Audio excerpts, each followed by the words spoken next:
I'll never forget the summer of 1997. It was the summer I experienced a true water park horror story, one that still sends shivers down my spine to this day. I was just a 16-year-old boy back then, eager for adventure and excitement. My friends and I decided to spend a sunny Saturday at the Crystal Lake Water Park, unaware of the terror that awaited us. The day started like any other summer adventure. We gathered at my friend Mike's house, armed with sunscreen, snacks, and high spirits. The excitement was palpable as we made our way to the water park.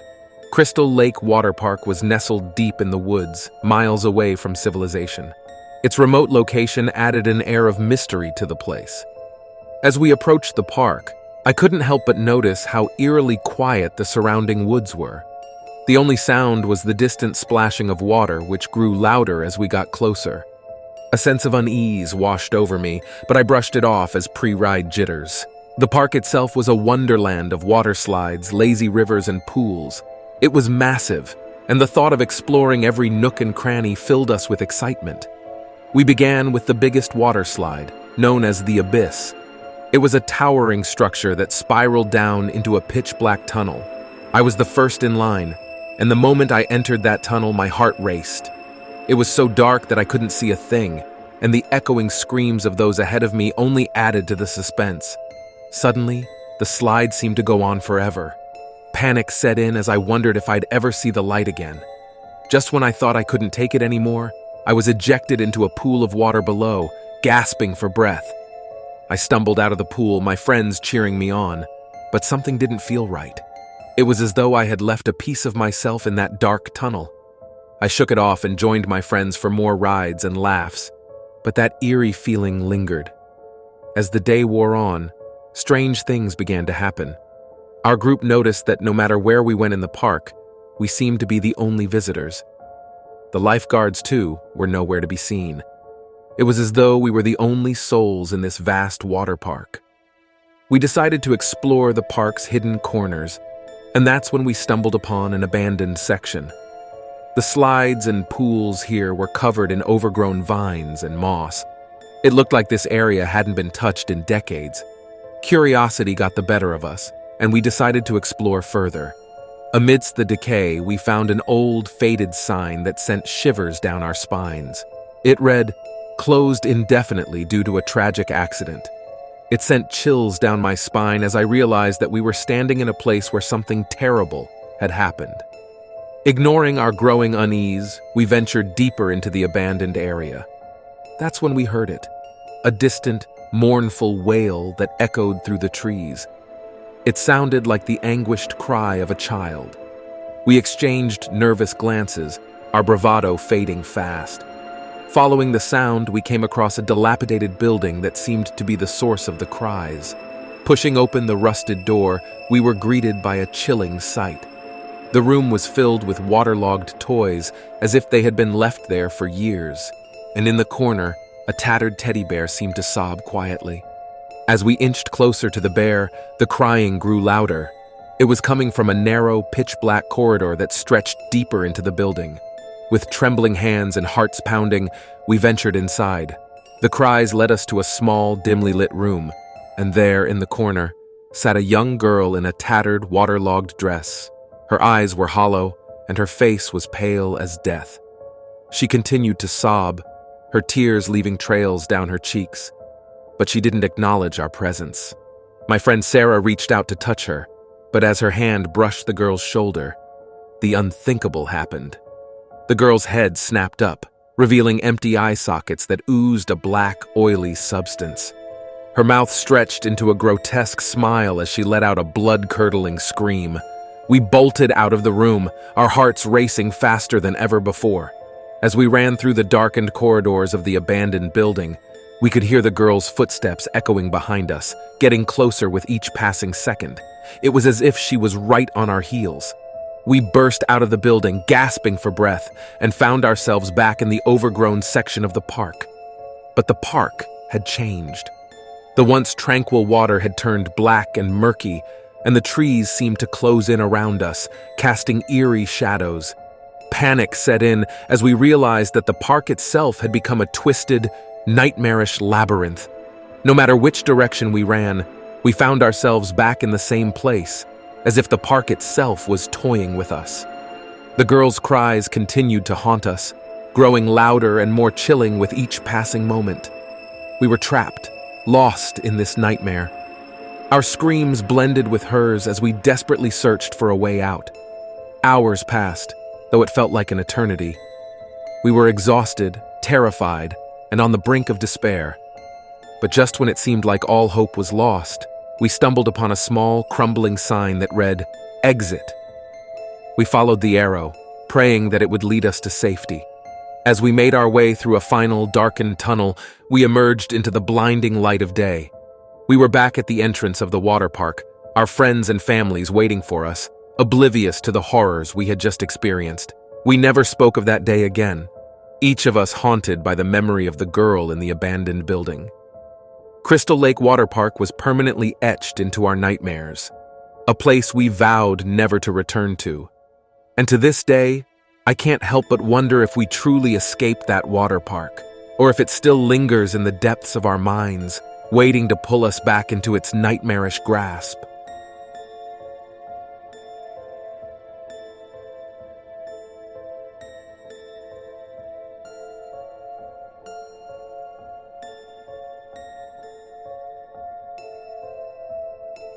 I can still feel the chill running down my spine every time I think about that fateful day at Willow Lake Water Park.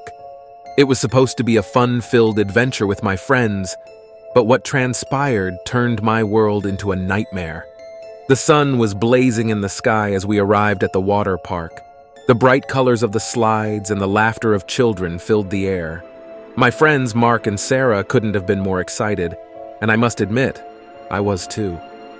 We bought our tickets, and as we entered the park, I couldn't help but be captivated by the serene beauty of Willow Lake. We spent the morning racing down water slides, riding the lazy river and basking in the sun. As the day wore on, we heard whispers among the parkgoers about something unusual happening at Willow Lake. Rumors of a curse or an ancient burial ground hidden beneath the park's shimmering waters sent shivers down our spines. We laughed it off at first, thinking it was just a local legend meant to add some thrill to the experience. By early afternoon, Sarah decided to take a break and sunbathe, while Mark and I ventured to the deepest part of Willow Lake to conquer the park's most challenging slide. The water there was an eerie shade of dark blue, and an unsettling silence hung in the air. We climbed the steep stairs and reached the slide's entrance. Mark went first, whooping and hollering as he descended. I followed him, the cold water splashing against my skin as I spiraled downward. As I splashed into the pool at the bottom, something felt different. A sense of unease washed over me. I looked around and my heart sank. Mark was nowhere to be seen. Panic set in as I searched frantically for him. Just as I was about to call for help, I heard a faint voice coming from beneath the water. It was Mark's voice, pleading for help. Without thinking, I dived beneath the surface and was instantly enveloped in darkness.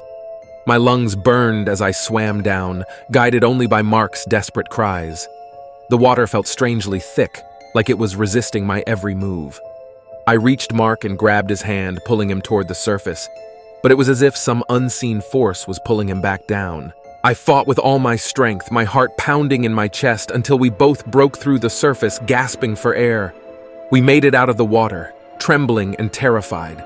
Mark was pale, his eyes wide with terror. He couldn't explain what had happened, but he felt as though he had been dragged down by something malevolent. We rushed back to Sarah, and after Mark had calmed down a bit, we decided to leave the water park immediately. The once beautiful Willow Lake now felt like a place of dread. As we gathered our belongings and headed for the exit, I noticed a peculiar sight. A figure, shrouded in a dark cloak, stood at the edge of the lake. It seemed to be watching us with hollow, empty eyes. As we walked past, the figure raised its hand, and the water in the lake seemed to respond, forming into dark, writhing shapes. We hurried away, not daring to look back. The whispers we had heard earlier in the day now seemed all too real. Willow Lake Water Park was haunted, and we had narrowly escaped its clutches. That night we couldn't shake the feeling of dread that had settled over us. Mark had nightmares about being dragged into the depths of Willow Lake by unseen hands. Sarah couldn't stop talking about the figure by the water's edge. I couldn't help but wonder if we had stumbled upon something truly sinister that day. In the weeks that followed, we couldn't find any rational explanation for what had happened. Willow Lake Water Park was temporarily closed for maintenance, but we knew the truth. It was as if the park itself had come alive, harboring dark secrets and malevolent forces beneath its waters. We never returned to Willow Lake Water Park, and I doubt we ever will. The horrors we witnessed that day have left scars on our souls that will never heal.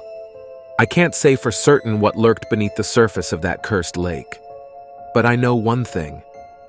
It was something truly evil, something that should have remained hidden in the depths of the earth. And I hope that no one else ever has to experience the true water park horror of Willow Lake.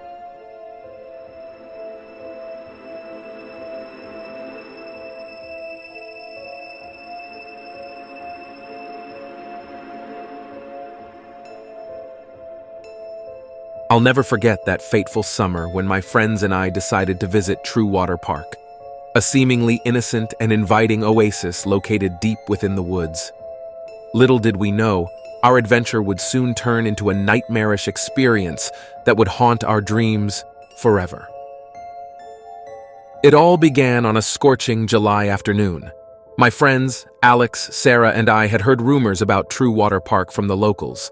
They spoke of its crystal-clear waters and lush green surroundings, a paradise hidden away from the prying eyes of the world. Excitement coursed through our veins as we embarked on the journey to discover this hidden gem. The park was nestled within the heart of a dense forest, far away from civilization. We parked our car at the trailhead and began our trek, guided only by the sound of rushing water in the distance. As we ventured deeper into the woods, the atmosphere grew heavy, and the woods seemed to close in around us. We finally reached our destination, and True Water Park was even more beautiful than we had imagined. The emerald waters shimmered under the dappled sunlight filtering through the thick canopy of trees. It was a picturesque scene straight out of a postcard. However, there was something eerie about the silence that enveloped the place, as though the forest held its breath. We wasted no time and quickly changed into our swimsuits. Alex and I dared each other to take the first plunge into the water. As I hit the water, the cold shock sent shivers down my spine, and I laughed, not knowing that the chilling sensation was only the beginning. The sun began its descent, casting long shadows over the park. We swam and splashed around, our laughter echoing through the woods. However, as the day turned into evening, the park's serene beauty took on a sinister undertone. Sarah was the first to notice something odd. She pointed out that the birds had fallen silent, and there were no other signs of wildlife around. The once inviting water now felt icy and unwelcoming. We chalked it up to the approaching darkness and our overactive imaginations, deciding to stay a little longer.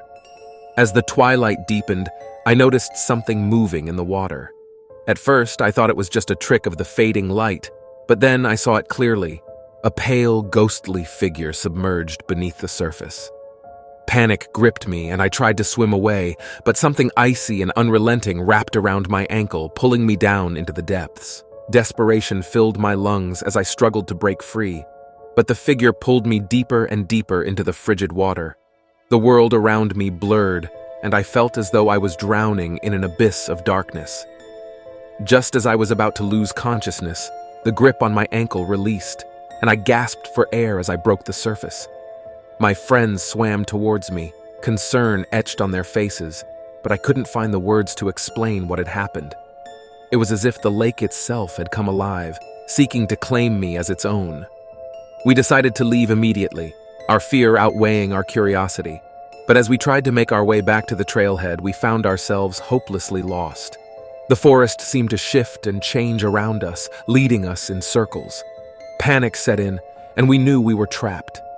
As the night deepened, strange sounds echoed through the woods, whispers, laughter, and cries that seemed to come from all directions.